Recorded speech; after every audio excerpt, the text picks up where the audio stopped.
اهلا وسهلا بحضراتكم في قناتكم المفضله طه بتاع الصيانه. هنا هتعرف كل تفاصيل الصيانه من سوفت وير لهاردوير لاشتراكات اي بي تي في.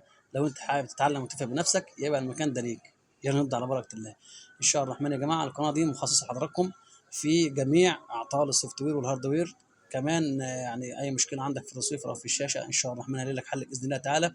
يعني معانا مش هتقلق، ومعانا ان شاء الله الرحمن مش هيبقى عندك اي مشكله باذن الله تعالى. اهم حاجه تخش معانا على القناه وتشترك معانا وتفعل زر الجرس عشان يوصلك كل جديد من عندنا. يعني عايز اقول لكم حاجه والله يعني من قلبي. اشتراكاتكم او لما الاقي حد منكم اشترك معايا في القناه وموجود معايا ده بيزيدني شرف وبيزيدني والله فرحه وسعاده، ربنا اللي يعلم انا بتكلم قد ايه من قلبي. بيكم ان شاء الله الرحمن، وربنا يصبر بيكم باذن الله. هنكمل وهنبدا معانا مع بعضنا بدايه جديده باذن الله تعالى.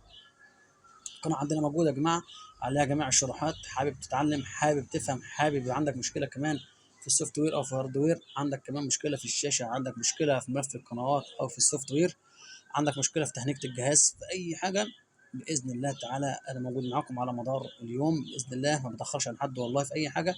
كمان القناه عليها مجموعه فيديوهات هتهمك جدا جدا جدا. مكتوب فيها كل فيديو مكتوب فيه العطل بتاعه، مكتوب فيه الشرح كمان. ما سبتلكش حاجه والله عشان ما يبقاش لك حاجه عندي بامانه. كل حاجه بفضل الله رب العالمين وفرتها لك على قد ما اقدر.